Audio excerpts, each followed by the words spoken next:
All right, you know what we're here for, right? Day 2 is media public workout. You know what that means, right? It's the first time that we see the fighters put on some gloves and throw some hands. Now look, some fighters do that, some fighters do absolutely nothing, but stay locked in because you never know what could happen. This is day 2, media public workout, and it starts right now.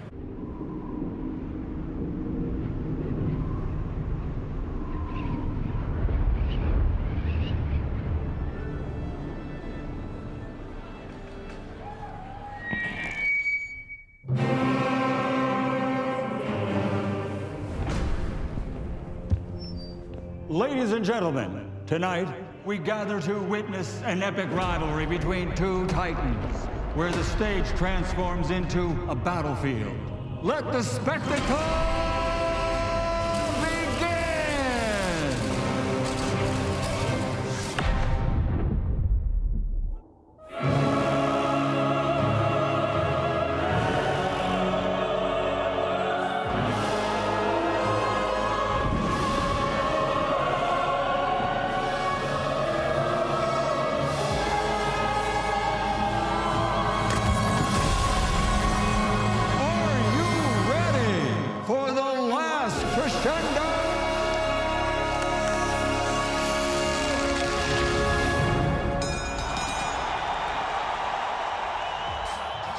Welcome to day 2 of the greatest fight card ever. Day 2 is the media public workout. As I said at the top, it's a day where some fighters give us absolutely nothing. Some fighters do a little bit of something, but we at The Zone will do absolutely everything for you. Welcome to Riyadh, Saudi Arabia for something very, very special. The week has already been very, very interesting. I'm going to get to that in a minute. Welcome to Barry Jones. Welcome to Darren Barker as well. Do you remember the last media workout Beterbiev did?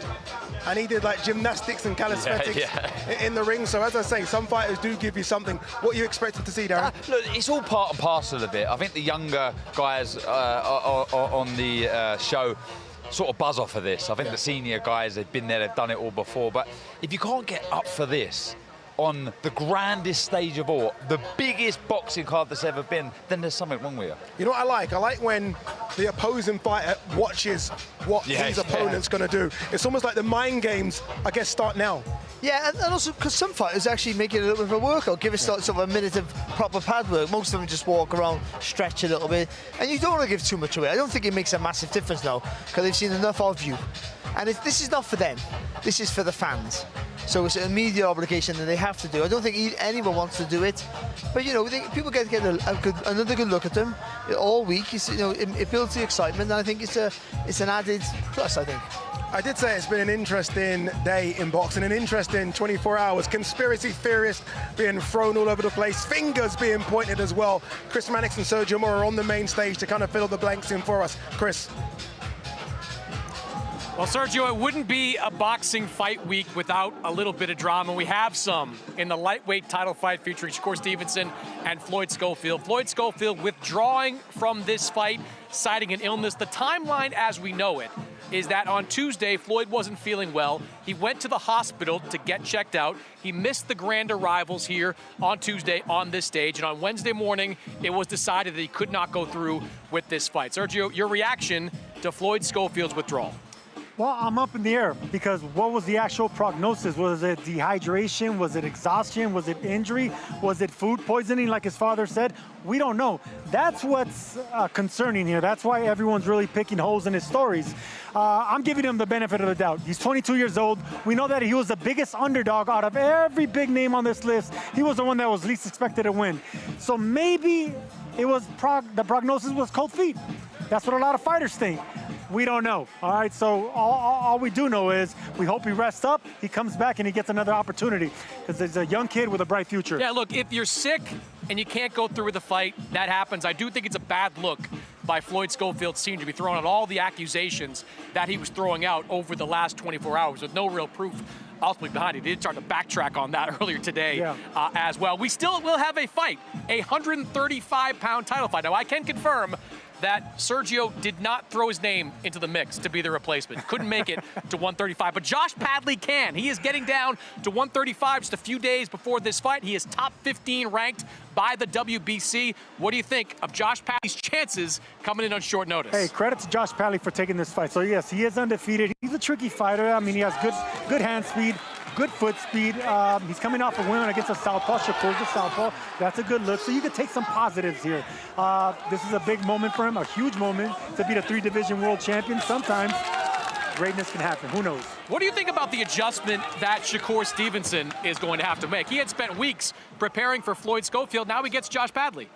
Whenever you got a great boxer like Shakur Stevenson, who's been through the Olympics, who's been through multi-divisions, beaten some of the best fighters in the world, Padley's not going to be an issue. Padley is not going to be an issue. But the problem is, adjusting. So that might take some rounds, but he's still going to get the job done. Well, we don't get Stevenson-Mora. That's sad, but we do get Stevenson-Padley for the 135-pound title. Guys, we'll throw it back up to you.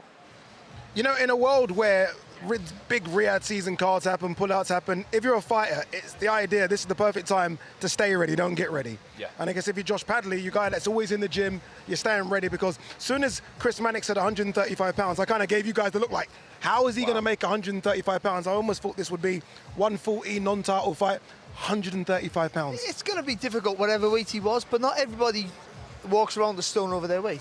12 pounds over their weight, 14 pound, whatever it is. Some people do stay around that 4, 5 pounds, 6 pound. So it's still going to be hard, but he can make it. We've all done it for late those fights. Have to shift a little bit of weight, and it's difficult. But the motivation to box, arguably possibly the best lightweight on the planet, maybe certainly one of the brightest stars in world boxing, and the box here on this bill, which unrivaled, might never happen again. I wouldn't say no. I mean, I'd try and make lightweight now if I could. If you're a hardcore boxing fan, you probably know Josh Padley. If not, you would never have heard of him up until the Mark Chamberlain win. What a crazy 8 months for Josh Padley. You beat Mark Chamberlain, and now you're coming over here for the greatest fight card ever. Incredible. And look, I think all fighters out there should take note. Stay sharp, stay ready, stay in the gym, because opportunities in this day and age on these grand shows, there are opportunities, there are chances. And look, Padley's a very good fighter. It'd be one of the biggest upsets in all time. Forget British boxing history from a British fighter, but wow, he's got an opportunity, he's got a chance. Yeah, what an opportunity for Josh Padley. All right, the fighters are ready to kick this media workout off, and so is Mr. Thomas Triver behind us, looking very sharp as well. So let's throw it down to your MC. Ladies and gentlemen, welcome to the public media workout for the Last Crescendo, a great night of World Championship boxing to be held this Saturday from A&B Arena in Riyadh, Kingdom of Saudi Arabia. We would first like to thank the Kingdom of Saudi Arabia and the custodian of the 2 holy mosques, King Salman bin Abdulaziz Al Saud, His Royal Highness the Crown Prince Mohammed bin Salman, and His Excellency Chairman of the General Entertainment Authority, Jia, Turkey Al-Sheikh. This great event is being brought to you by Riyadh Season and the General Entertainment Authority, Jia, with Frank Warren for Queensberry Promotions, Eddie Hearn for Matchroom Boxing, Bob Aram for Top Rank Incorporated, Gold Star Promotions, Oscar De La Hoya's Golden Boy Promotions, Boxer, World of Boxing, Warriors Boxing, and Sella. Along with their great sponsors: Saudi Tourism Authority, Saudi National Bank, STC, Dr. Suleiman El Habib Medical Group, Saudi Airlines, New Muraba Development Company, Tauniya, Hunger Station, Lucid Motors, and Al Tanfidi. A big thanks to those great sponsors. It will be shown worldwide and in the UK on DAZN, and also in the UK on TNT Sports Box Office and Sky Sports Box Office. And now, boxing fans, let's get the workouts started. Our first 2 fighters competing this Saturday in a scheduled 6-round super featherweight contest. First, we will welcome undefeated with 2 victories. He hails from right here, Riyadh, Kingdom of Saudi Arabia. Let's welcome mighty Mohammed Alakel.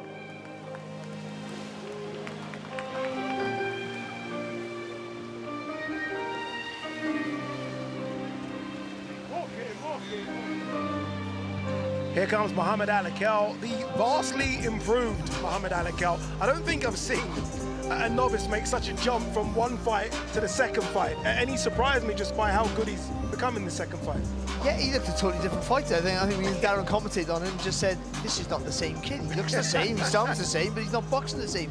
He just, when you go, like, especially when you're amateurs to pro, you're light on your feet, you've got to settle down a little bit, but he dramatically settled down. There was more weight in his punches, he had more time to do his work, Darren, and he looked a new fighter. Do you know what it was like? It was almost like the first fight, he would have been nervous and anxious, etc. And after that fight was finished, it was as if he said, well, that wasn't too bad. I look forward to doing that again. And he's gone in there with, I don't know, just an air of confidence that it wasn't alien anymore. And the way he just grabbed the fight by the scruff of the neck, got behind the jab, worked behind beautiful, crisp, sharp combinations against an opponent, Ade, who you were screaming and shouting about, like Joshua Ocampo. No, I wasn't. I don't remember. It was such a long time ago. I can't remember. You were saying how good he looked and he spoke well. But this man didn't give him a chance. He drops Ocampo. He looked vicious. He looked spiteful. And, you know, if that's a platform to build up of with these big shows, I mean, look, it's very exciting for Joe Gallagher and the team. Yeah, no, but Dan, I think you're right, really. The Ocampo was the sort of fighter that now sometimes has ambition now and again, and this is the perfect opportunity for him to try and be impressive. But Alakel put him in his place very early and dominated. Tasha Jonas there on the apron as well. Big fight for Tasha coming up. Fantastic fighter, Tasha Jonas. Still going into her 40s. Incredible what she can do in the ring. Back to Alakel. In terms of the obvious improvements, Darren, you mentioned the jab. Anything else stand out from the first fight to the second fight? Yeah, what's difficult with these fighters, certainly on these shores, etc., they don't get the caliber of sparring that we do back in the UK, in the States, etc., and that makes it very hard to improve on your defence. Shots coming back at you, and I was impressed with how good he moved his feet, how good he defended against shots coming back to him, because that takes time, and I always believe that fighters starting out should concentrate on defence before they worry about shots being thrown. If you can look after yourself, if your opponent can't hit you, they can't win. You know what I really like, Barry? Joe's not really saying much. It's almost like the student knows exactly what the master wants, and Joe's just kind of watch him brief here, which I really like. See, I think what Joe told him from the first to the second fight was pretty much, you got fast hands, you got fast feet, you don't have to rush it, you got plenty of time. When you got fast hands, you think you want to show people how fast you are, you have natural speed, enjoy it, and I think he improved.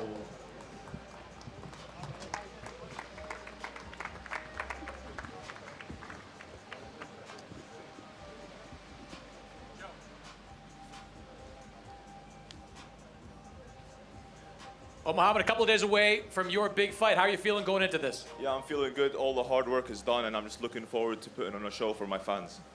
Joe, you're here training Mohammed. I know you just recently revealed your cancer diagnosis. A lot of people certainly concerned about your welfare. How are you feeling?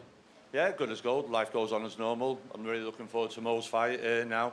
His third fight on the big stage. Huge thanks to Turk, Spencer, James, everyone at Gold Star Promotions for getting him on it. And I really do feel we have a talent and possibly Saudi's first world champion in another 8-10 fights. So you've seen a lot of good fighters. What do you like about this young man?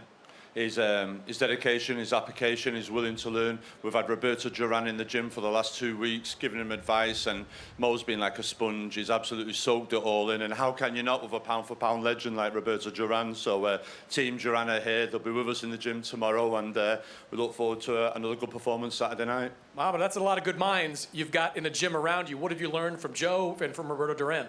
Yeah, I've learned a lot, good experience, and yeah, I'm very happy and thankful. Good luck on Saturday. And Joe, we're all certainly rooting for you. Yeah, no problem. Life goes on, and we'll just make the best of what it is. Thank you very much. You got it. Cheers, thank you.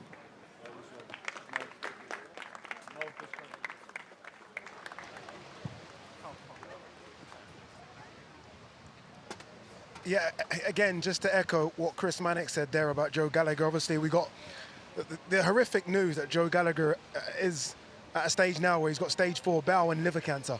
And look, it's awful news. So look, I guess all of us think about him, his family, and pray for a speedy recovery. 100%, yeah, echo all of those sentiments there. Top man, he's a fighter, in and out, so yeah, wish him all the very best. All right, let's go back to Thomas Treiber to introduce our next fighter. And now let's welcome to the ring a native of Chinandega, Nicaragua, and now fighting out of Bratislava, Slovakia. He is a veteran of 53 professional bouts. Let's welcome Engel El Cohete Gomez.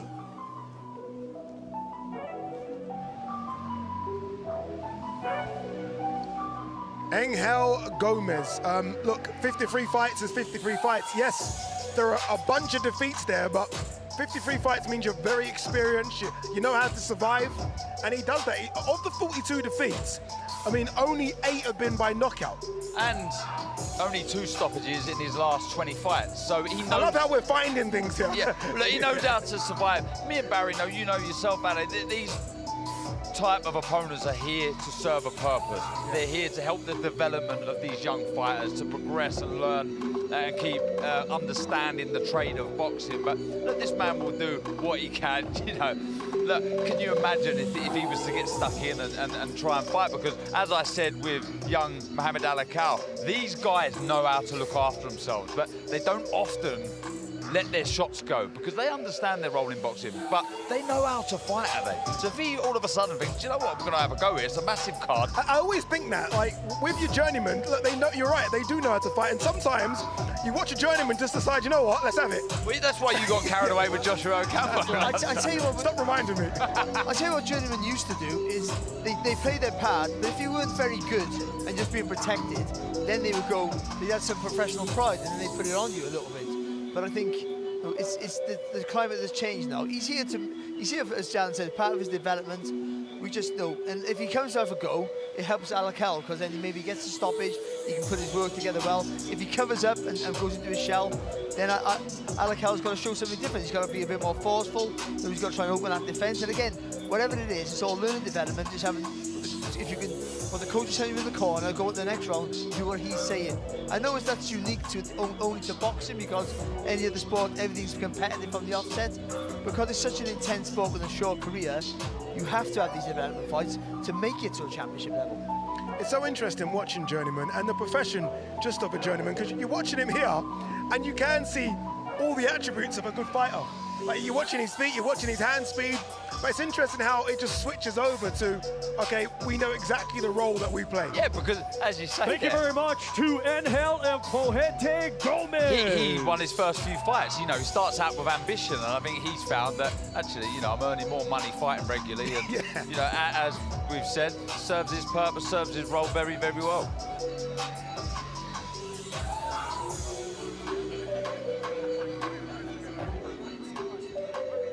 Well, Engel, welcome to Riyadh. Big opportunity for you here on this fight card. How are you feeling going into this fight? Bienvenidos a Riyadh. Es una muy grande oportunidad para usted. ¿Cómo te siento antes de la...? Pues bueno, estoy agradecido por la promotora que me dio la oportunidad de estar aquí. Y mientras tanto, venimos preparados para hacerlo mejor, dar una buena combate. It's good to be here. He's been training hard, he's ready for this, and he's looking forward to the fight on Saturday. You were undefeated through your first 8 fights, have not been able to get a win since. How anxious are you to get that win on your resume? Los primeros combates usted ganó muchos los primeros y después no ha ganado muchas peleas. Ahora, ¿cómo te siento para ganar un más grande combate? Pues bueno, en este momento me he dado la oportunidad de entrenar bien para venir a dar un buen espectáculo acá y que gane el mejor. He wants to be the best. He's been training hard to get a big opportunity and show his best. Good luck, Engel. Thank you.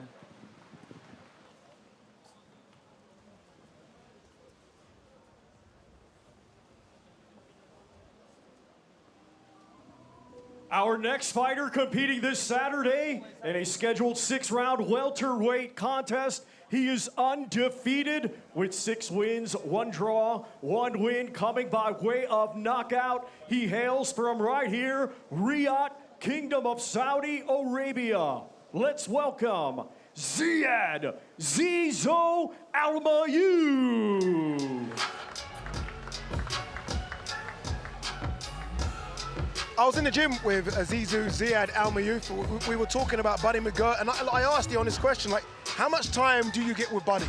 Because the camp full of champions, full of more elite fighters? And he said a lot of times. And that surprised me. He said Buddy's very, very hands-on.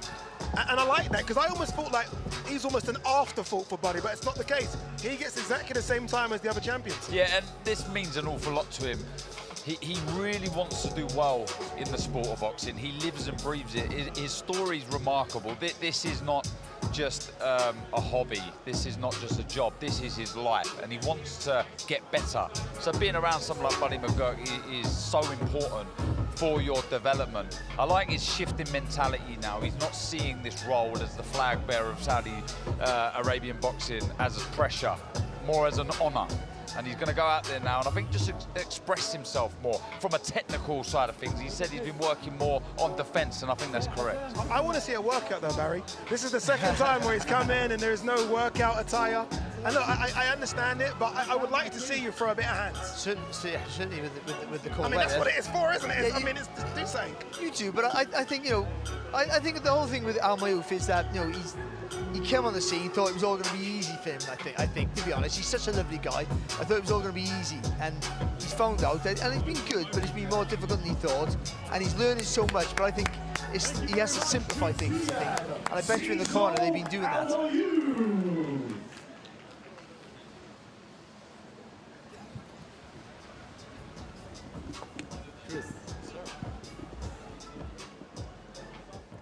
Well, Zizo, I know you were disappointed with the draw last time out. What have you been working on during this last camp? Was disappointed.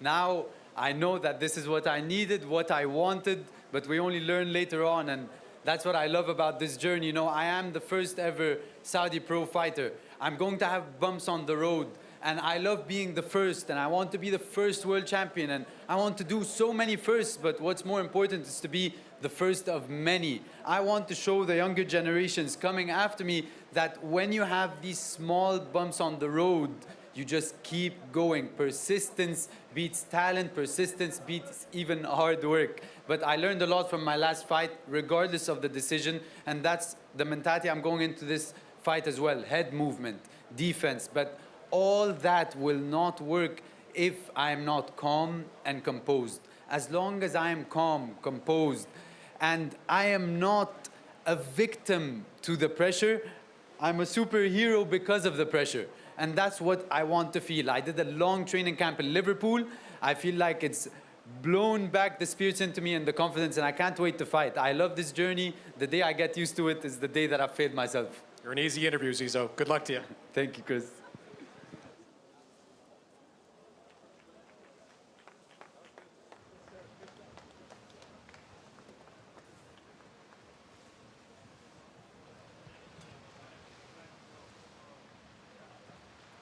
Our next two fighters competing this Saturday in a scheduled 12-round contest. It will be for the WBO Interim Light Heavyweight Championship of the World. Let's first welcome the challenger from Liverpool, England. He brings a professional record consisting of 30 wins, 2 defeats, 22 of those 30 wins coming by way of knockout. He is the former Ring Magazine champion and former WBA super middleweight champion of the world, Callum Mundo Smith.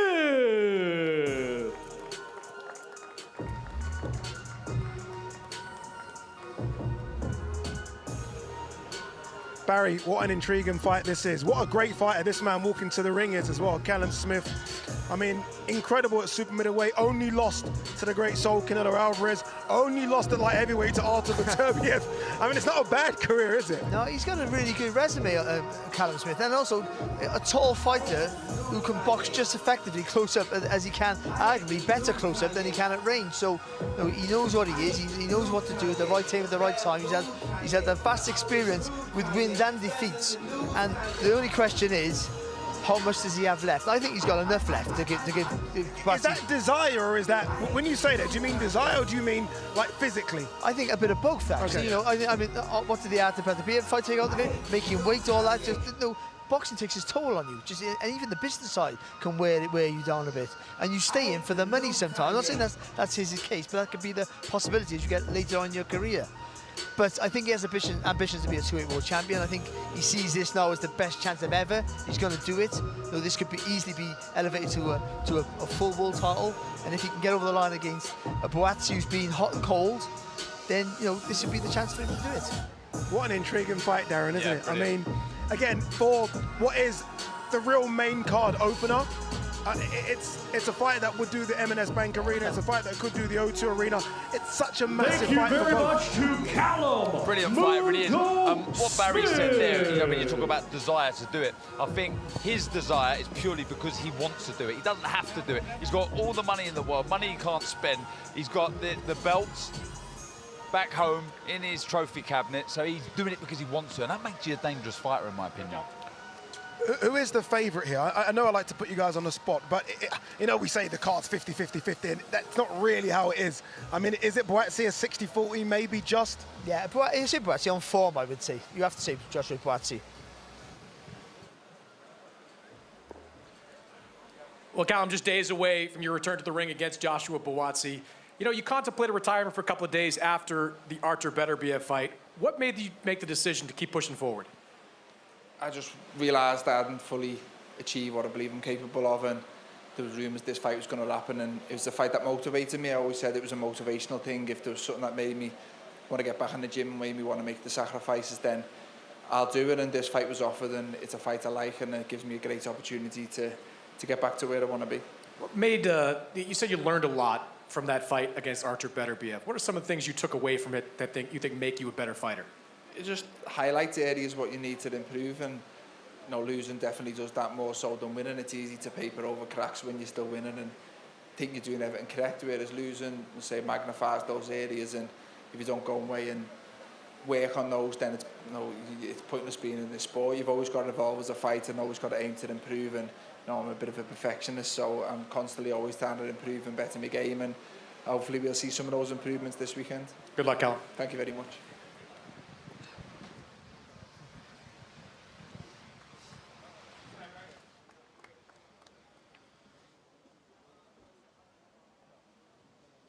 And now let's welcome the defending champion from London, England, a 2016 Olympic bronze medalist, now undefeated as a professional with 19 wins. 13 of his 19 wins coming by way of knockout. He is the reigning and defending WBO interim light heavyweight champion of the world, Joshua Buatsi.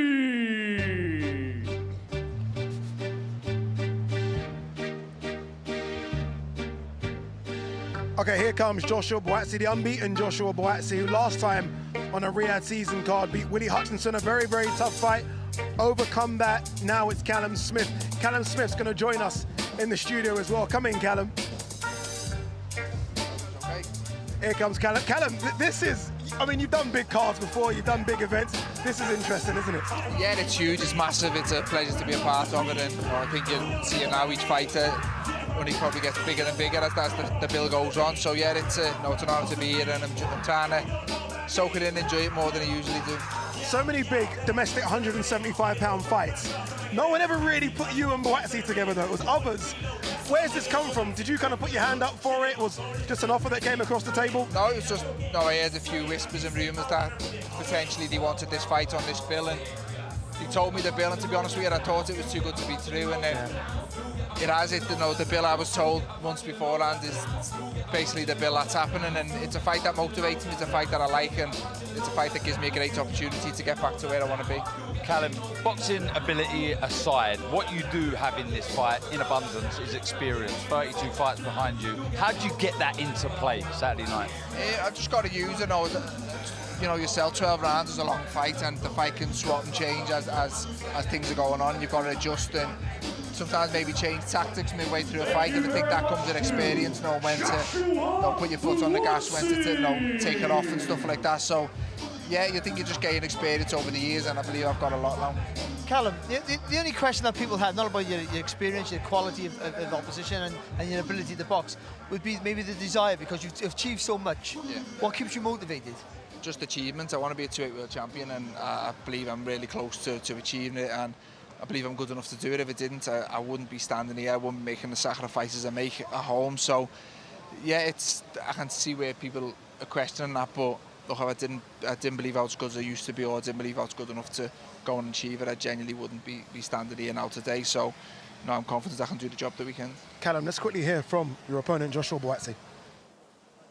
Well, Joshua, you're a pretty even-keeled guy, but do you start to get a little more excited as we get closer and closer to the fight? It is. I think every fighter feels the same way. Yeah, man, we're a few days away. Had an open workout here, but you've been working with Vergil Hunter as part of your training regimen. What has he brought to your game? A lot, man. As always, we can always stand up here and say so much, but it's better to demonstrate. So Saturday's a good opportunity. You had to make a sacrifice to go to the U.S. to train with Vergil. Why was it important to you to make that sacrifice? It's important. It pays off in here. The time away alone, it builds me. So when I get in the ring, I know I've paid the price. We've seen Callum in with some great fighters over the years, Canelo Alvarez, Artur, Beterbiev. Can you learn anything from those fights about what it's going to take to beat him? I'm myself and my own fighter, so when I show up on Saturday, then you have something to talk about. Good luck, Joshua. Thank you. Callum, let's get the most important question out of the way very quickly. Liverpool 3, Villa 1 today? Salah double? Yeah, hopefully, yeah, the win at any means possible. But yeah, hopefully we can get the win and get another 3 points. Callum, good luck this weekend. I think a lot of people can't believe this is opening the card because it's a main event. But good luck this weekend, Callum. Thank you very Top much. man, cheers. Thank you. Thank you. Thanks, buddy. Good to see you. Our next two fighters competing this Saturday in a scheduled 12-round contest, and it will be for the vacant WBC Interim Heavyweight Championship of the World.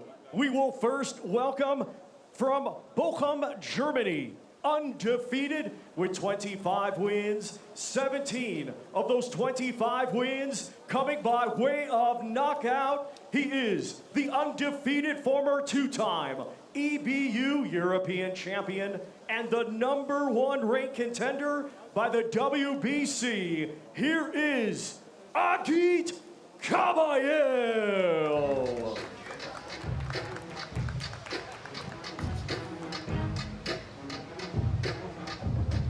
Sergio Mora has joined us in studio. Perfect timing. Oh, by the way, look at this. For the first time, a fighter's coming to the ring with gloves on, so we might get a bit of a workout here as well, Sergio.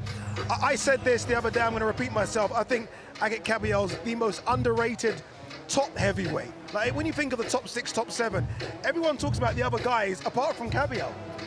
And you want to be like that because you want to be the underdog. I mean, this is the type of moment that, you know, every fighter thinks of. You have the skill, you have the record, you're coming off your 2 biggest wins of your career, so you have the momentum against a fighter that's vulnerable. So these are 2 big men with power.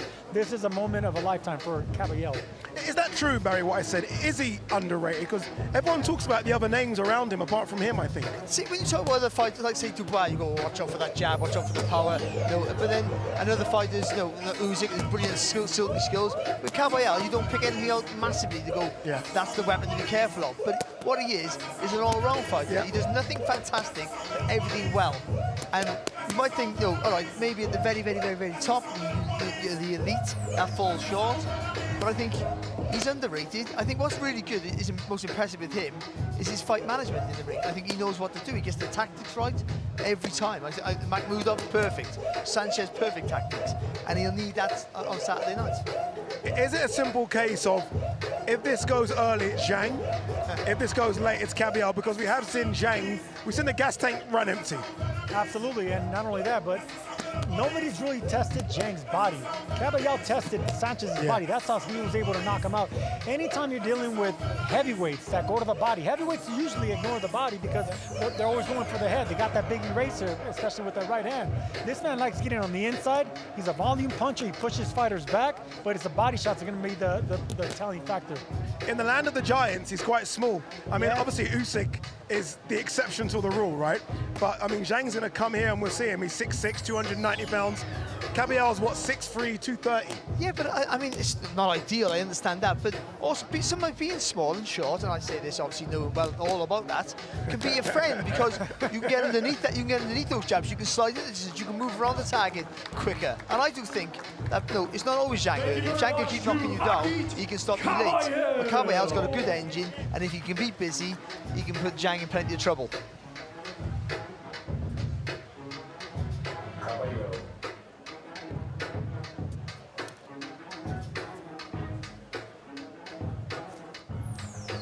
Agit, we'll talk to you as you're getting your gloves taken off. The guys up there were saying that, you know, you've been pretty much one of the most underrated heavyweights over the last few years. Do you think in your last couple of fights, you're finally getting a chance to show people what you can do? Yes, of course. You know, the people say this, I know, but Saturday, another big test wait for me. I'm ready. We will see on Saturday, you know. It is a big test, no question about that. A very big man in Zhilei Zhang. You've beaten big guys before, but what's it going to take to beat this man on Saturday? We'll see, you know, I give not prediction. You know, he's a great opponent. He fight with a big name in his career. I respect him not. But Saturday, Chinese power fight with the Kurdish power. Last time we saw you in the ring with a 6'6" fighter, you knocked out Makhmudov. Do you think you could knock out Zhilei Zhang? Inshallah. We will see on Saturday. Good luck, Agit. Thank you.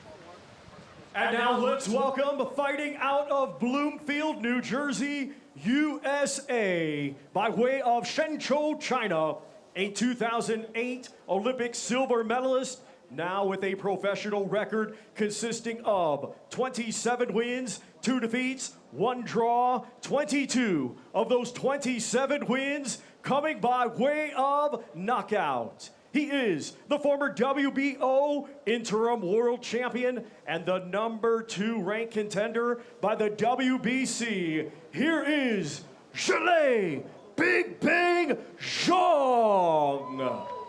Kabayel, I'm ready. Saturday, I bang you. Not it.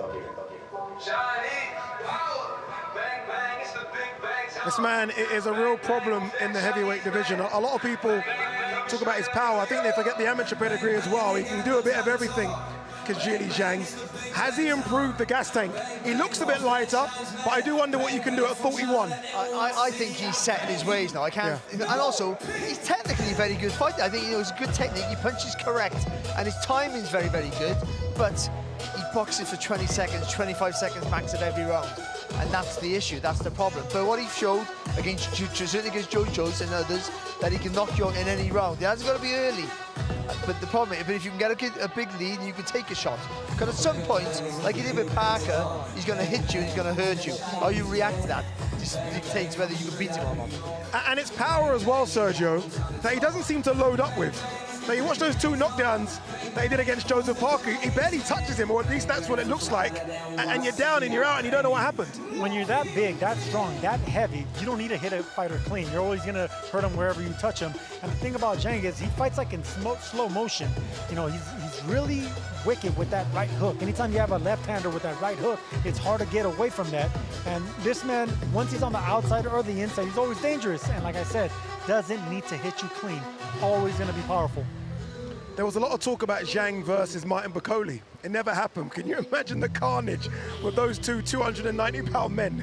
The difference is Bakole might not be as big a puncher, but he might be physically stronger, but he has a better engine now. And and meaner. I would think Bakole is meaner. Zhilei Big Bang Zhang. Who's favorite for this fight? You know, I'm picking Kabayel. Okay. I like Kabayel's momentum. I think I've seen Zhang vulnerable before, especially if it goes into the second half of the fight. I definitely, the longer it goes, the more I favor Kabayel.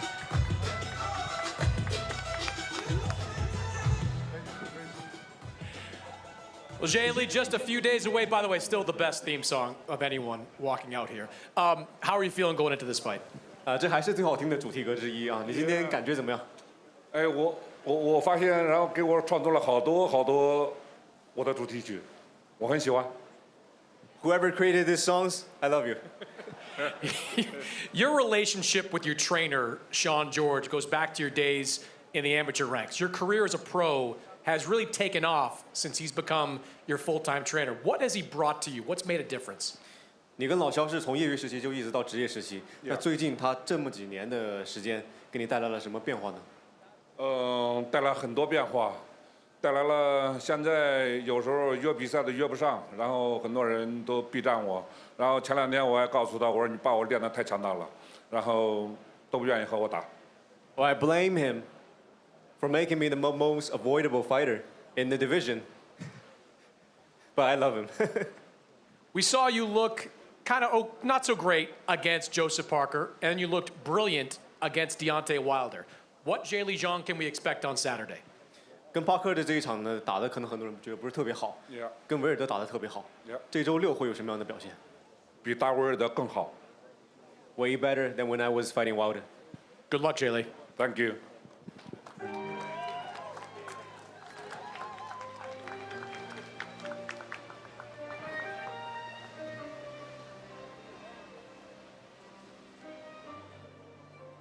Our next 2 fighters competing this Saturday in a scheduled 12-round contest. It will be for the WBC Interim Super Welterweight Championship of the World. Let's first welcome the challenger from Khiva, Uzbekistan, a stellar amateur with over 300 victories. He now has a professional record of 10 wins, just 1 defeat, 1 draw, 7 of those 10 wins coming by way of knockout. He is the former WBA Super Welterweight Champion of the World, Israil the Dream Madrimov.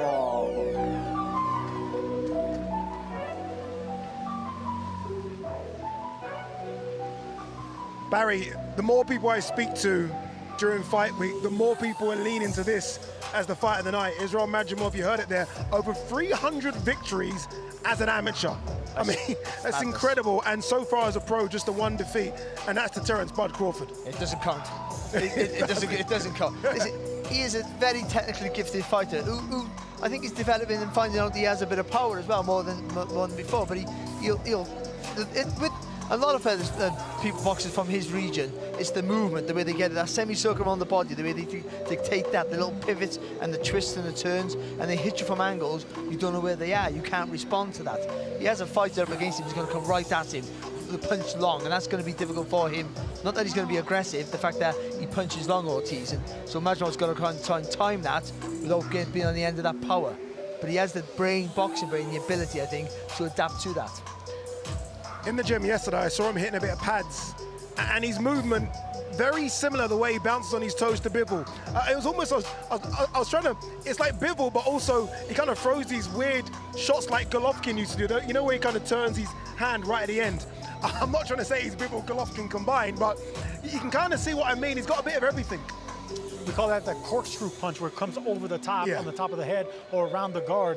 You got to find a way around a boxer's glove when they have that earmuff defense. But I'll tell you one thing, Vergil Ortiz Jr. has that earmuff defense where he has his guard up. That's going to work against Ortiz because he's going to give a target to Madrimov. So not only is the footwork going to be key, the angle's going to be key, but he's going to keep hitting the gloves. Anytime Ortiz comes forward aggressive, it's going to work in the hands of Madrimov. Thank you very much to Israil the Dream. He's brilliant, but I would say though, as brilliant as he's been, I'm a massive fan. His resume is not stacked. No, you're right. He's only had 12 fights, that's why, to be fair. But I mean, and what he's done in 12 fights has been phenomenal. But I mean, he's not stacked, so he's up against a really experienced fighter in Ortiz. Well, Israil, first off, you turned 30 years old this week. Happy birthday. How do you feel in a new decade of life? Поздравляю тебя с днем рождения. Как ты чувствуешь себя с наступлением новой декады? Assalamu alaikum, everyone. Hey, I'm feeling great. You know, this month for me it's especially my birthday, my coach's birthday. You know, my brother's birthday because it's especially months and especially a fight, inshallah. I'm feeling great. You fought a very competitive fight against Terence Crawford. What did you learn from that experience? Что ты извлек из боя с Теренсом Кроуфордом? I want show, inshallah, on Saturday, this plan. You're fighting a young, very strong fighter in Vergil Ortiz. What kind of fight are you expecting? Ты дерешься с очень молодым и агрессивным бойцом. Какой бой ты ожидаешь? Interesting fight for me, my career, because you needed see this fight. Good luck, Israil. Thank you so much.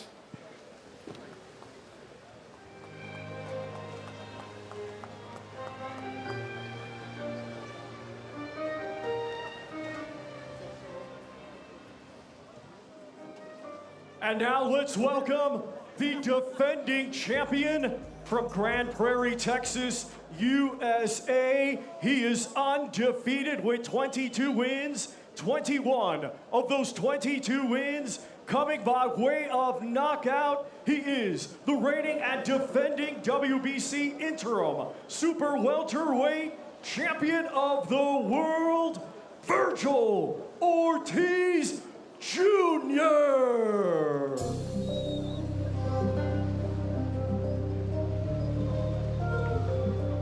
Sergio, you know, as well as the battle of the fighters, obviously Vergil Ortiz versus Israil Madrimov, I love the battle of the minds as well. Joel Diaz with Israil Madrimov, Robert Garcia, trainer of the year with Vergil Ortiz, two world-class trainers with two very, very good fighters.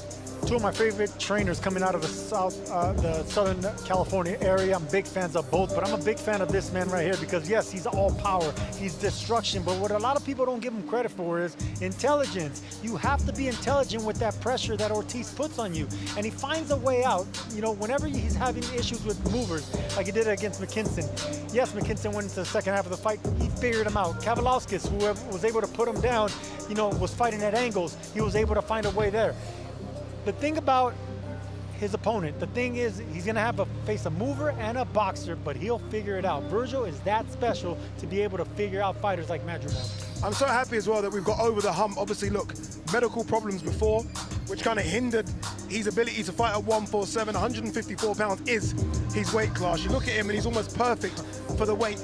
This is such an exciting fight, Barry. This clash of styles dictate this is going to be a really, really good fight. And also, if anyone's seen Vergil Ortiz, he'll make it a good fight. You can't escape him. So at some point, Madrimov's going to have to hold his feet and fire back just to stem the flow. Junior.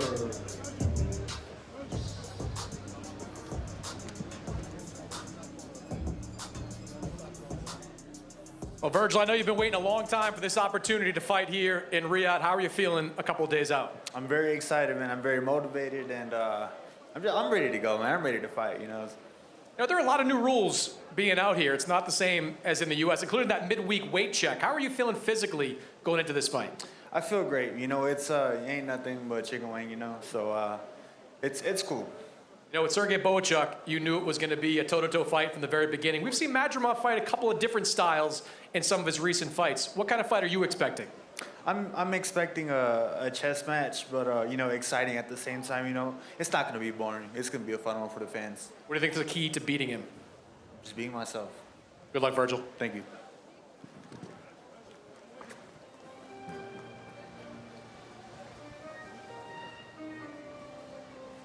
I love it. Just be himself, the great Vergil Ortiz, the unbeaten Vergil Ortiz as well, takes on Israil Madrimov. Zhang versus Agit Kabayel. And to kick off the big show, Joshua Buatsi versus Callum Smith. Three fantastic fights, 3 50-50 fights. More to come as well.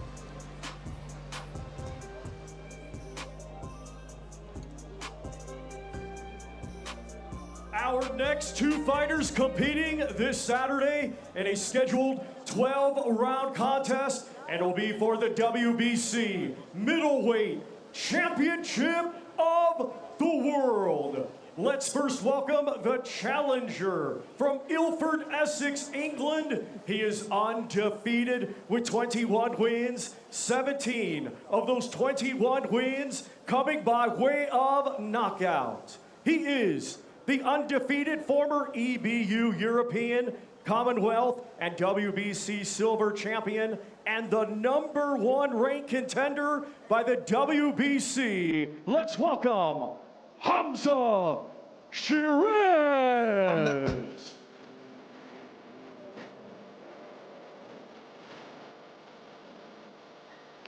So far, so good for Hamzah Sheeraz. It's better than that, in fact. It's so far perfect for Hamzah Sheeraz. He's had his blips, Barry, but he's always overcome them. This is the toughest test, though. This is the acid test. This is a real step up from what he's been boxing. He's been boxing some really good kids. Ammo Williams, and Tyler Denny was on a massive role in the European champion.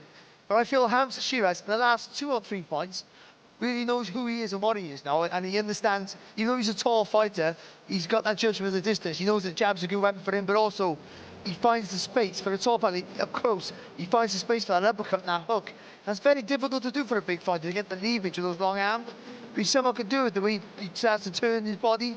He's starting to understand what he can do really well. And I think, talking about fighters in form, this is a fighter whose confidence is as high as anyone's on the card right now.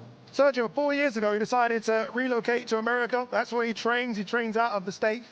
And we've spoken about it before, me and Hamzah. He says he's getting sparring that he couldn't get in the UK. He's getting all types of styles. And as a Brit, they're putting it on him. I feel like he's benefited from going out to the States. Yeah, it depends where you're at. I mean, there's a East Coast where you're fighting, of course, the world famous Philly gyms, the Southern California gyms. Anywhere in the States, you're going to find great sparring. And that's what a lot of these Europeans, a lot of these Japanese fighters, South Asian fighters, they get the sparring, the hard work, and the American style.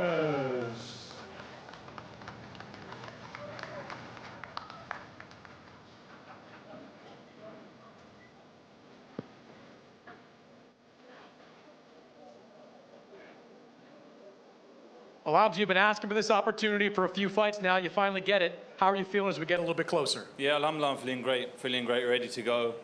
Just soaking it all in. Damas is an experienced guy in multiple weight classes. What's going to be the key for you to beating him? Just staying disciplined, listening to Ricky, like I said, doing what I do and just enjoying it as well. Not sure if you caught what he said yesterday, but he said the plan on Saturday is to decapitate you. Your thoughts? Good luck to him. Good luck to him.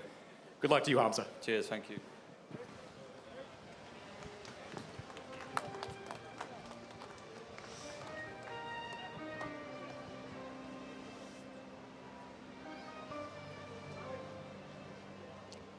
And now let's welcome the defending world champion from Elias Piña en la República Dominicana. He has a professional record of 24 wins, just 1 defeat. 18 of those 24 wins coming by way of knockout. He is the reigning and defending WBC middleweight champion of the world, Carlos El Caballo Bronco Adames.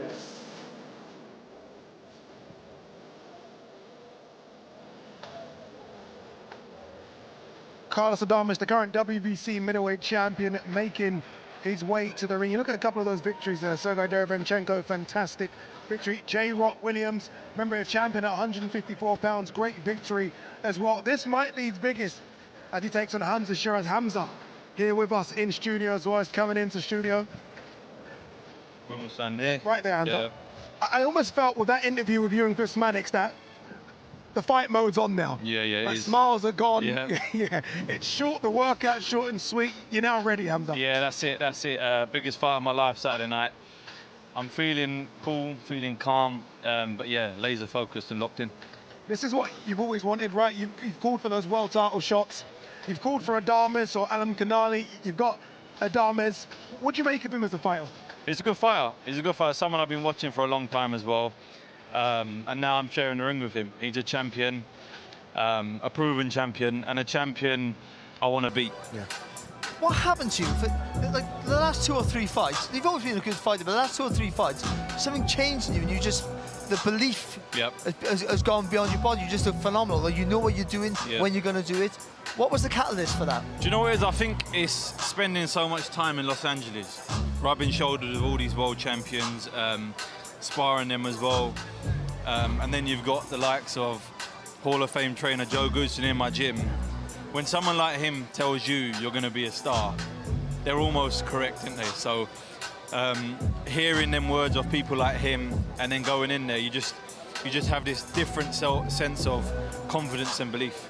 Hamzah, you're a middleweight. How long are you going to be a middleweight? I'm sizing you up right now, man. How do you make weight? How do you make weight? To be fair, I don't know. It's not easy. It's not easy, but it's not too difficult as well. So I reckon for the next, maybe, God willing, I'll get over Saturday night, maybe 2 or 3 more fights at 160. You're an intimidating figure, my man. Well done, Hamzah. Honestly, good luck. Thank you very much. Saturday, well done. Thank you. Thank you very much. Cheers. Thank you. Well, Carlos, you have come to Riyadh with a lot of confidence going into this fight. What makes you so confident that you can get the job done? Viniste a Riyadh con mucha confianza. ¿Qué te da tanta confianza que tú vas a poder ganar este sábado? Mi trabajo, mi dedicación en el gimnasio, mi forma de trabajar, mi equipo de trabajo, cómo me manejo dentro del ring, mi fortaleza, todo es un complemento. My work ethic, my team, my hard work, my ability inside the ring, and my whole camp process. We haven't seen you in the ring since last June. How anxious have you been to get back into a fight? No te hemos visto en el ring desde junio. ¿Cuánta ansiedad tú tienes para volver al ring? Tengo mucha, me siento muy bien, me he preparado muy bien para esta pelea. Pienso que voy a dar la mejor versión de mí en esta pelea. Verán un nuevo Carlos Adame que se enfrenta a todo tipo de retos. Pienso que me siento muy bien. I'm very anxious to get back. I think you will see a different Carlos Adames. I think you will see a great one, too. That's a big man in Hamzah. What's the key to chopping him down? Es un hombre alto, Sheeraz. ¿Cuál es la idea principal para poder ganarle? Los cocos son más altos y los tumbamos. Pienso que a él lo voy a tumbar también. Coconuts in coconut trees are higher, and we can still take them down. Good luck, Carlos. Thank you.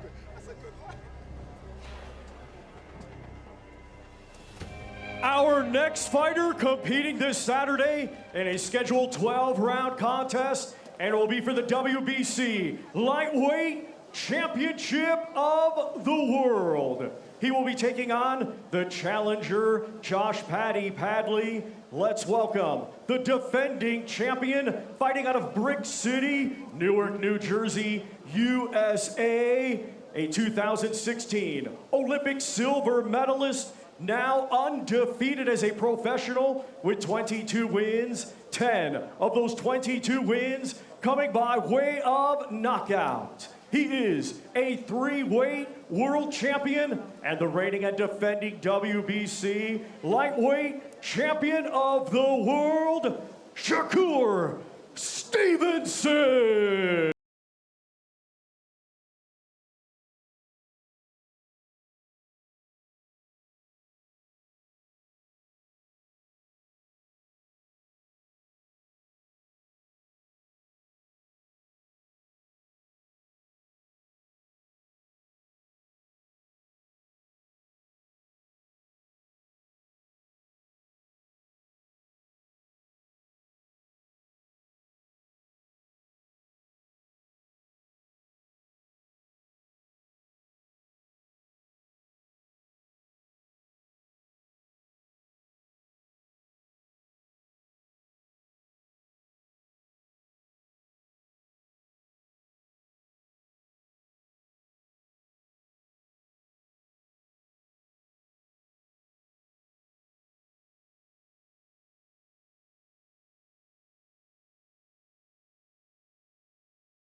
You say you don't watch a lot of film on your opponents, so you just going in there trying to do you? I mean, I know me at my best could beat anybody at their best, so I'm the best in boxing, and I'm going to show y'all Saturday night. Good luck, Shakur. Thank you.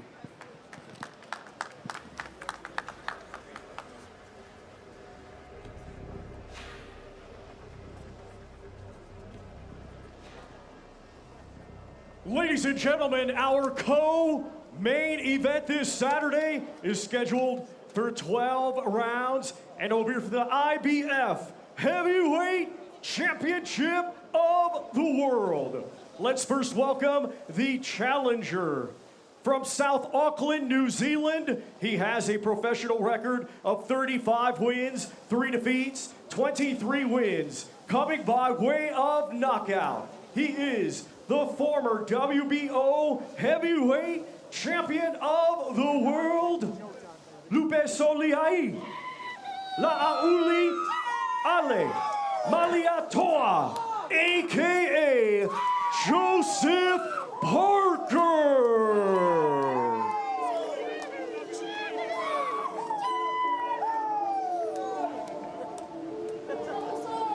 As Joseph Parker makes his way to the ring, Shakur Stevenson has made his way to the studio. Shakur, you're smiling. I don't know how you're not going crazy. The last 24 hours, for me, have been crazy. Was there any fear that you weren't going to fight on the card? Yeah, it was a little fear, but once they got it together, I got back focused, and my mental is straight. And I'm ready to perform. I've been ready to perform for a couple of weeks now, so it's time. I heard you say to Chris that you already knew that there's going to be an issue with Floyd Schofield's team. What is going on there, you think, with what's happening with Floyd Schofield, senior and junior? It's hard to really tell, you know. All I know is he's a clown, his dad is a clown, and I'm not trying to entertain the circus, so I kind of leave it alone. Josh Padley now steps in. Obviously not much time at all to get to know your opponent, but what do you know about the Brit?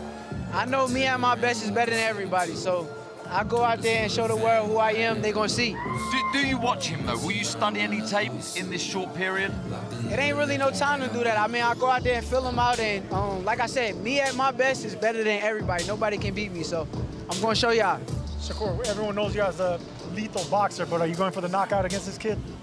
I try not to look out for, I don't want to look for the knockouts. I know the knockout guys don't look for the knockouts, so I'm not going to look for it, but I definitely want to put on the show. Final one, Shakur. Is the Floyd Schofield fight now done forever? Would you ever entertain it again if it came up? I mean, I gave that kid an opportunity of a lifetime, and a lot of people didn't want that fight, but I made it happen for my fan base. So since I did that, I feel like he slapped me in the face. So right now, I'm not really thinking about him. I will say this, and I think I speak for every fan around the world, we're so happy that you're fighting on Saturday. Yeah. We need to see Shakur Stevenson, so we're very happy. Shakur, good luck. Get out of the cold and go and enjoy what you're going to do for the rest of the day. I am very, very happy that young man is fighting on Saturday. Yeah, I agree. He's a pound-for-pound star. He needs to be on the card. So yeah, great job to everyone involved. Great job to Josh Padley as well, being in shape and being ready for the call. All right, let's talk about this big man in the ring, Joseph Parker, former world champion himself. Let's not forget that. Beat Andy Ruiz nearly a decade ago. He is a much better fighter than the guy that obviously fought Andy Ruiz, the guy that fought Anthony Joshua, and the guy that fought Joe Joyce. Just how good is Joseph Parker now? And the reason he's evolving into a better and better fighter the older he gets is because that man right there, Andy Lee, has been doing an amazing job with this resurrection, this resurgence of Joseph Parker, because we know that he's intelligent, he has the footwork, he has the size, but now he has the confidence, the championship confidence, and he knows how to fight big men. He's been doing it for the past 8 years. I mean, every big man in the heavyweight division, he's been in there with it, and he's found a way to win, compete, or give him hell.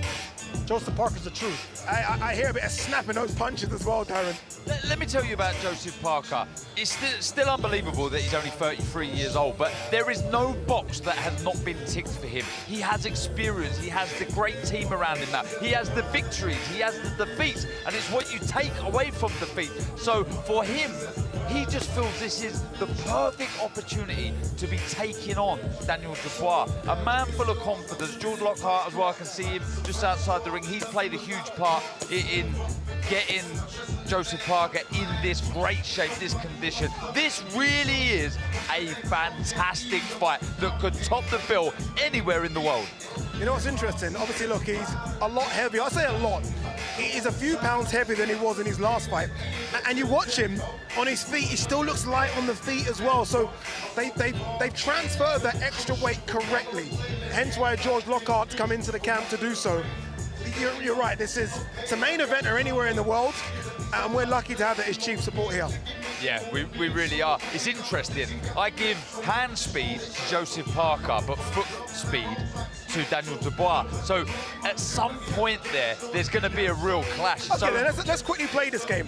Hand speed to Daniel Dubois. Yeah, no, to Parker. Foot speed to Dubois. Dubois' feet are very underrated. Ring intelligence. Either of you can answer. Ring very quickly. Come on, ring intelligence. I would go ring IQ Joseph Parker because of the fights he's had, the people he's been in with, and the experience that he does have. Intelligence Parker, foot speed Parker. I disagree with you. Power, very quickly. Let's do it. Come on. Power is, of course, is going to be on the other side.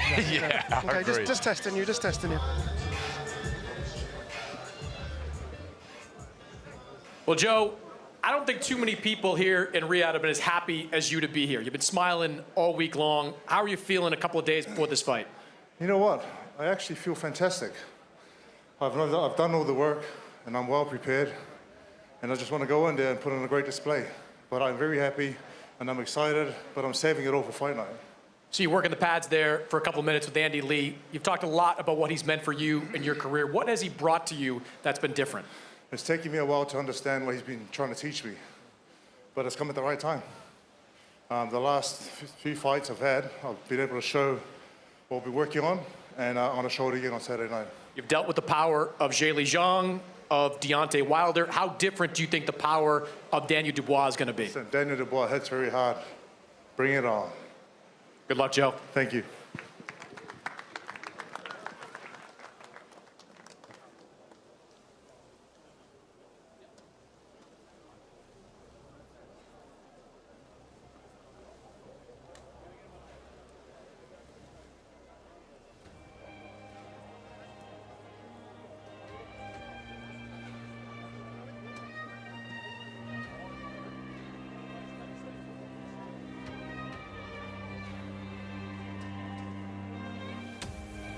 And now let's welcome the defending champion from Greenwich, London, England. His professional record, 22 wins, 2 defeats, 21 of his 22 wins coming by way of knockout. He is the hard-hitting, reigning, and defending IBF heavyweight champion of the world, Triple D, Daniel Dynamite Dubois!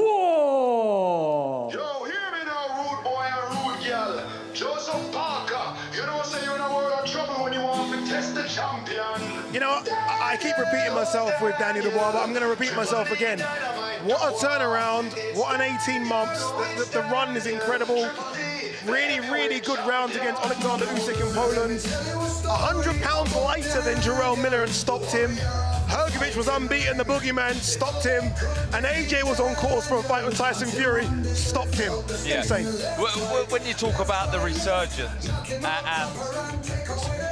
making people believers, the most important thing here is he believes in himself now. He really does, because there would have been times there when he was in real dark places.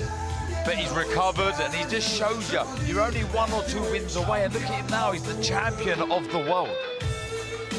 Joseph Parker is going to join us in studio now. Let's get Joseph in. Here comes the big man. Joseph, you know what? Let's all turn around and watch this. Let's do this for a few minutes, Joe. What do you make of what Daniel's doing? Light on the feet. Daniel has very good footwork. I remember listening to you commentating for a few of his fights, and he said his footwork is very good. Yeah. Like he moves away from the punches, and he closes in real fast with his foot. Very subtle how he does it, just gradually moves in and out of range. How do you combat that? How do you approach this fight? Is this about variation? I think with Daniel's variation. Yeah. If you stand in front of him, you're gonna get hurt. If you stand in front of him, he's gonna unload with those big bombs. Big power. But you've got your own attributes as well, Joseph. He's got very fast feet. You've got very fast hands. Listen, I've seen his hands look pretty fast too. But I mean, he might have worked on his hand speed. Are you looking forward to? Can you look forward to what you know is going to be a very difficult fight? Can you be excited about it? I am excited. I'm happy. I'm relaxed. I'm calm. I'm looking forward to the challenge of fighting the champion of the world and putting my best foot forward and seeing what I can do against him. All right, let's hear what the current IBF heavyweight champion's got to say. He's in the ring with Chris Mannix. Well, Daniel, just days away from defending that heavyweight title of yours. How are you feeling going into this fight? I'm feeling confident, ready to go now. It's fight time, let's go. I was asking Joseph Parker about the impact that Andy Lee has made on him. You've had Don Charles in your corner now for several fights, done a great job with you. What kind of impact has he made as your trainer?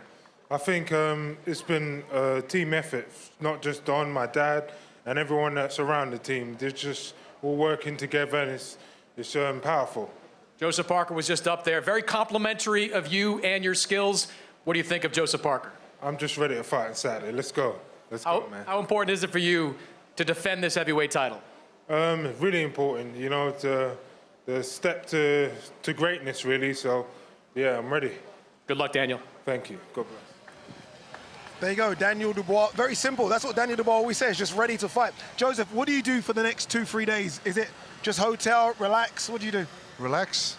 I'm still put a bit of work in. Yeah. Still hitting the pads, stretching, loosening up, and beating everyone at table tennis. Beating everyone at poker, beating everyone at all the games we have at home. It's just simple. Simple. It's fight week, so I have to win. Joseph, honestly, good luck. Thank you very much. Good luck, Joseph. Looking forward to this one. Good luck. What a fight. What a fantastic chief support. There you go. Dan Dubois versus Joseph Parker. IBF heavyweight world title on the line. Shakur Stevenson against Josh Padley. Josh Padley on his way to Riyadh, Saudi Arabia. What a story this would be if he could shock the world and become the WBC lightweight champion. And then Carlos Adames taking on Hamzah Sheeraz. Hamzah Sheeraz bidding to become the 11th British middleweight champion, following in the footsteps of the man in the studio with me, former IBF middleweight champion, Darren Parker. All that to come, but we have one more, so let's throw it back downstairs to Thomas Treiber. Ladies and gentlemen, our highly anticipated main event is a rematch scheduled for 12 rounds, and it will be for the undisputed light heavyweight championship of the world. Let's first welcome the challenger. His professional record, 23 wins, just 1 defeat, 12 wins coming by way of knockout. He is the former unified light heavyweight champion of the world, Dmitry Bivol.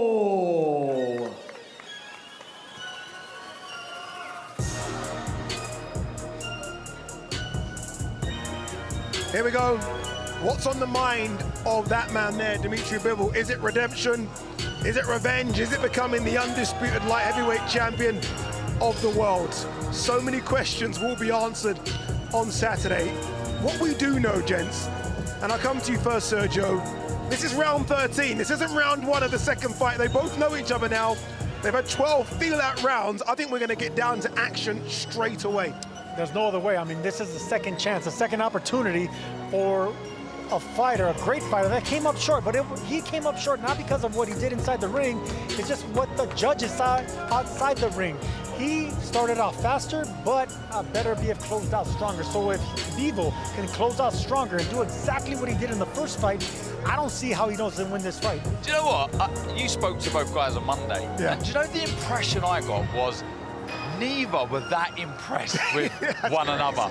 You know, for this man here, he felt that Beterbiev would punch harder than he actually did. He was like, yeah, you know, he punched hard, but it wasn't that great. So he's going to take confidence from that. And I think Beterbiev thought that this man may be more slippery and he may not get to him, but he did get to him in the 10th, 11th, 12th round. And though he did go points for the first time, I almost got the impression he was saying he's had harder, tougher fights. That's interesting, and I don't know who that suits.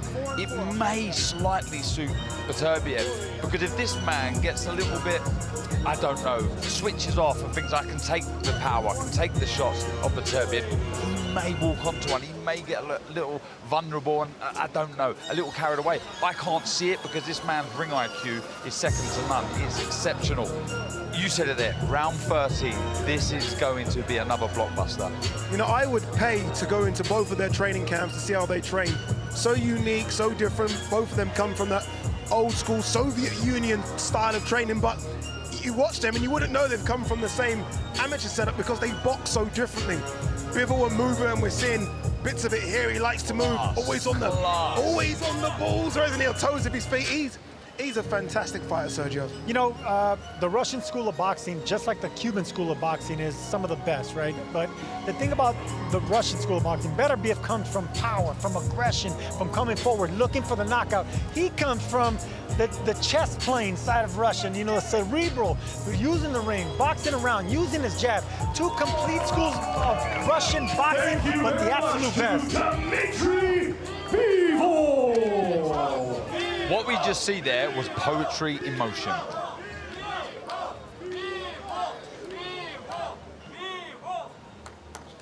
Well, Dmitry, it's been a long time since you were introduced as a title challenger.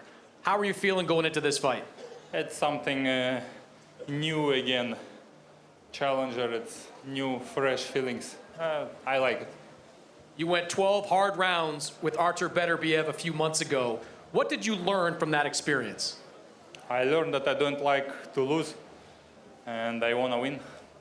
You've said this week that the biggest adjustment you have to make is to throw more punches. Does that mean you'll be taking more chances in the ring?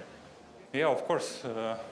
Not only more punches, more movements, more better speed, more heavier punches. Felt his power for 12 rounds. Does that make you more prepared for it the next time around?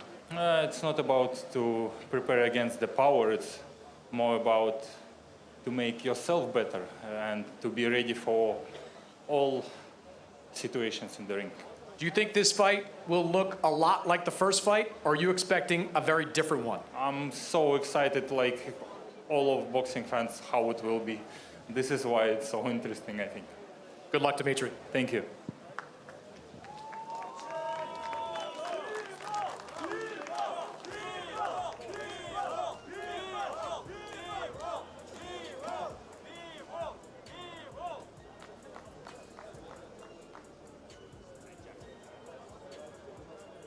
And now let's welcome the defending champion.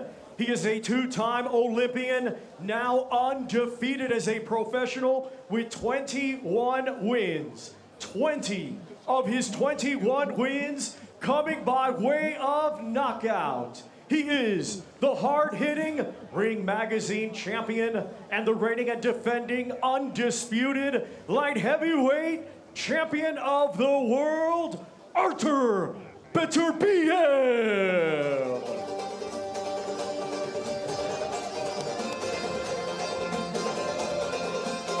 Here comes the undisputed, undefeated, currently unbeatable Artur Beterbiev making his way to the ring. Very cool as well. Look at him. That's a nice little cap. As he makes his way to the ring, the great Dmitry Bivol joins us in studio. Dmitry, how are you? Good. Feeling good? Good, good. Is this like round 13 for you, as opposed to round 1? Is it like round 13? It's more about round 1, to be honest. Yeah.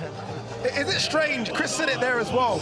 Is it strange you being a challenger? Is that giving you new energy? Kind of strange, but I think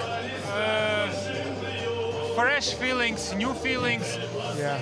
At some point, I don't like that I lost, but this time it's like I came here without some heavy bags with my belts. It's not bothering, like, you know, on the shoulders. And now you can feel a bit more relaxed, ready to go. Yeah, maybe relax, and you could have a chance to get more. Yes. Dmitry, the game plan last time was almost perfect. Almost perfect. How do you go the next level now and make it the perfect game plan so you get your arm raised at the end? Perfect plan, it's similar but more active. To be more active, more punches, stronger, faster, everything is better. Dmitry, do you feel that when you mounted attacks against Beterbiev, you were really affected? Do you feel there's a second phase of attack that you could throw? Second phase of attack? So when you attack, rather than retreat, go back again and work again, or is that a dangerous tactic? Yeah, it's you know, every time when you are repeating attack, it's more risky, but this is what we need to do, yeah exactly. Do you think you can knock out Beterbiev? Everything possible. It's boxing, bro. Yeah. But the power. Do you think you have the power to knock him out? Of course, everybody has enough power in our weight class to knock each other out. The knockout, it's not about power. It's more about timing. It's like in life, you know, when you don't see the punch, you don't get it, and somebody punch you. It's so hard, even in life and in the boxing also. Most of the knockouts when the people just cannot see it. An honest opinion, was his power greater than you expected?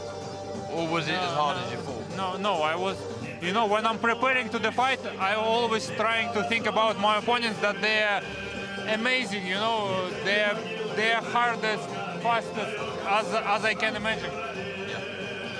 What wins you the fight? Is it this or is it this? What wins you the fight? Is it your brain or your heart? This is why I love boxing. Everything should be the good level, you know. Some people, they don't have good skills, but with their heart, with their pressure from the heart, they're winning fights. And the fight against Beterbiev, you cannot rely only on one skill or only one good side. You have to use all your potential, all your skills.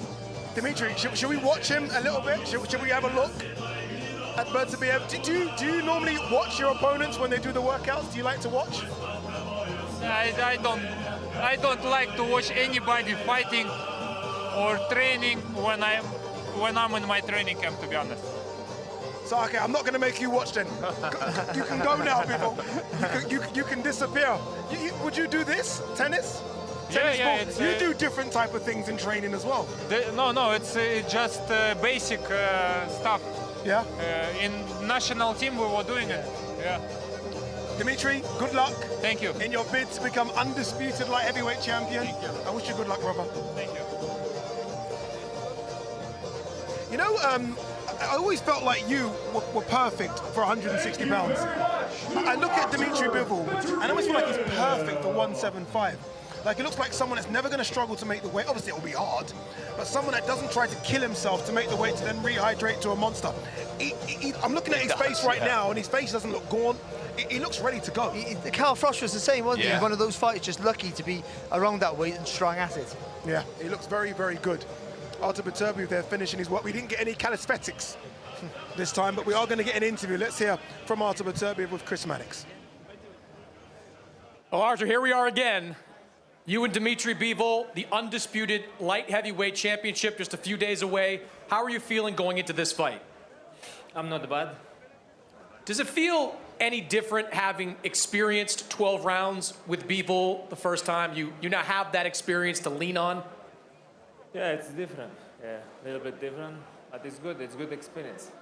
You know, after that first fight, both you and your trainer, Mark Ramsey, said you can do a lot better the next time around. What can you do better? Everything. Everything. I will try to do everything better. Are you expecting a different version of Dmitry Bivol? Maybe. Maybe. We'll see. You got off to a little bit of a slow start in that fight. You've gotten off to slow starts at different times during your career. Is it important to you in this fight to get off to a faster start? You know, we'll see. Like, we never know how it's going. Good luck on Saturday, Artur. Thank you.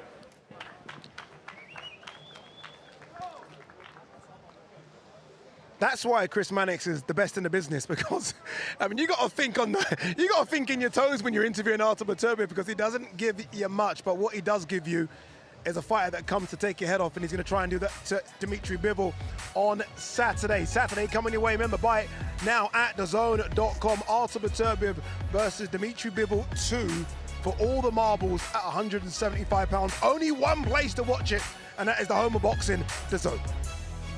Undisputed global home of boxing is on DAZN, where the greatest fighters in the world and the best promoters in the game come together. We got a fight tomorrow, man! For boxing in 2025, that means more. What does the future look like? More fights, more knockouts, more shocks, more shake-ups. The fight itself was just phenomenal. With big fights every month and over 150 a year, imagine what matchups could happen next.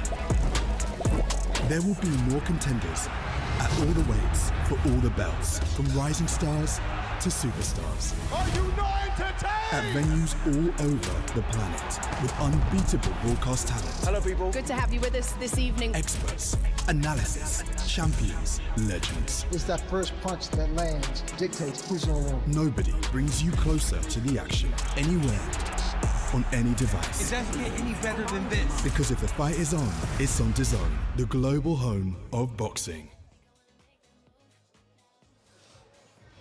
There you go, day 2 wrapped. We've seen all the fighters. Some of them have joined us in the studio as well. It's good to see Hamzah Sheeraz, obviously big opportunity for him. Great to see Dmitry Bivol, looks fantastic. What did you make of what we just saw? I'm just so excited. You see me smiling on camera there. I'm just ready to go now. And by the looks of all the fighters there, so are they. You know, we said it's a formality, but I see a real buzz. I see a real aura. I see the sense of fighters that feel very honored to be in the ring there and be a part of this event. And I've no doubt that all of these fights are going to catch fire at some point. We didn't see many fighters throw hands there. I mean, not many hit the pads, but one that we did see was Joseph Parker. And he looked really sharp, and he looked light on his feet as well. There's a man, I think he believes his destiny is to be a 2-weight world champion. I mean, he's so comfortable and happy in himself, and I think that's why he did the workout. He's happy to please people. I just think he thinks that, he got it all in him to win it. He's a boxer on form. And what I did notice about every fighter we've spoken to today, it's fight week. And everyone except for the heavyweights have to make weight. And they all looked healthy. Yeah. And that's very unusual. Yeah, great shout indeed. What a fight card is coming your way on Saturday. Let's remind you of what we got coming your way. Not that you need reminding, because you know what's coming your way. Ziyad Almaayouf versus Jonantas de Oliveira. Mohammed Alakel will take on Engel Gomez. Joshua Buatsi will take on Callum Smith. Zhilei, Zhang, Agit, Kabayel. Titles on the line, by the way, and both of those fights. And then we get to the real stuff. Vergil Ortiz Jr. versus Israil Madrimov. A lot of people thinking that could be fight of the night. It could be this one. Carlos Adames versus Hamzah. Shakur Stevenson will take on Josh Padley. On his way here right now is Josh Padley. Daniel Dubois versus Joseph Parker.